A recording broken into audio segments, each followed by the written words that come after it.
तपाईँ घरको नक्सा मसँग हुनुपर्छ। नगरपालिका के हुन्छ त? मेरो साथमा यो मैले घरिघरि यस्तो लागेको देखाएको थिएँ। तपाईँ खजाना माला त लाउनु खल्तीमा पैसा नभएको विपन्न गरिबले स्वास्थ्य उपचार पाउनु पर्यो, त्यो हो हाम्रो एजेन्डा। 2 वर्षमा बन्ने बाटो 20 वर्षमा पनि बन्दैन, 1.5 वर्षमा बन्नु पर्यो, त्यो हो हाम्रो एजेन्डा। मैले फेसबुकमा लेखे जस्तै अब कर्णालीका सुइना हाममा सुइना भने जस्तै तपाईँहरूको त्यो सपना बोकेर जान पाऊँ र त्यो सपना बोक्ने सुरुवात आज हामीले बाचापत्रबाट गरेको छौँ, कर्णालीबाट घोषणा गरेको छौँ। आज उपरान्तबाट त्यो सबै तपाईँका सपना हाम्रा सपना हुनेछन्। बालेन्द्र शाह, जसलाई धेरै मानिसहरूले बालेन शाह भनेर चिन्ने गर्छन्, नेपालका इन्जिनियर, र्याप कलाकार र राजनीतिज्ञ हुन्।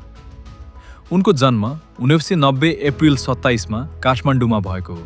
सानैदेखि उनी देशको अवस्था, समाजको समस्या र मानिसको सोचबारे धेरै चासो राख्थे।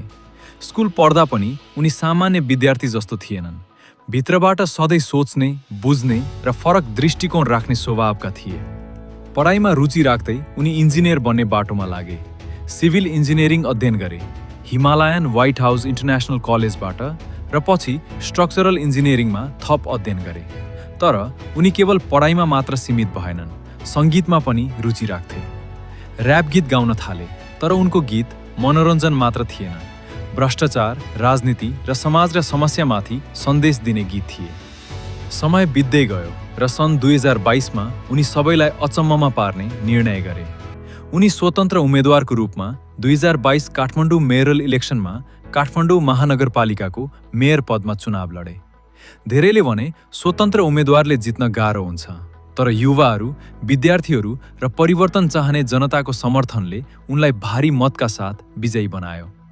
मेयर बनेपछि उनले काम गर्ने तरिका फरक राखे। नियम लागू गर्ने, अवैध संरचना हटाउने, सार्वजनिक ठाउँ व्यवस्थित गर्ने र काम छिटो गर्ने। उनको काम गर्ने शैली सिधा, स्पष्ट, कहिलेकाहीँ कडा थियो, तर धेरैले उनलाई काम गर्ने नेता भनेर समर्थन गरे। समय बित्दै गयो र बालेन शाहले राजनीतिमा अर्को ठूलो कदम चाल्ने निर्णय गरे। उनले राष्ट्रिय स्तरमा भाग लिनुभयो र आफ्नो पार्टी राष्ट्रिय स्वतन्त्र पार्टीको साथ चुनावमा उठे। सन् 2026 मा भएको आम निर्वाचनमा उनको पार्टीले विशाल सफलता हात पारे र उनी नेपालका प्रधानमन्त्री बन्ने निश्चित उम्मेदवार बने।